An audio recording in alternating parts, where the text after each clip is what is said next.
you know there's a problem with a lack of organizational communication.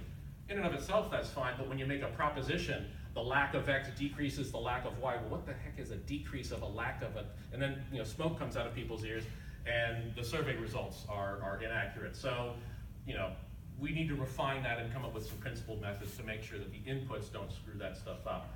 And then lastly, we talk about a high or a low or a medium relationship between two nodes. What's the empirical basis for that? Even Cohen's breakpoints for correlations, he kind of made up, and we all know that. But they're useful, so we haven't really analyzed that sort of stuff. I think that would be useful to have a productive conversation about this. So the last thing I'll say, just to wrap up, we are looking for more collaborators. MITRE is a not-for-profit organization doing research for the public interest.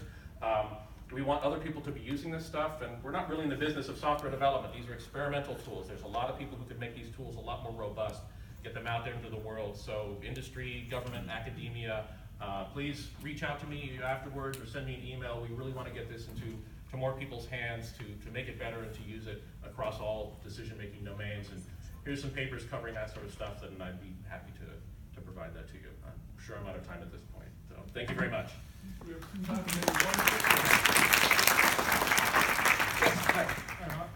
Interesting stuff.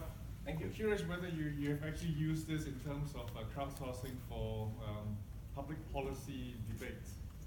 Public policy debates. We did, closest we did was an Air Force strategy thing, and it started with an Air Force strategy document that made sort of a seed proposition about the effect of situation awareness to increase options, to decrease bad situations, or something like that, or major problems.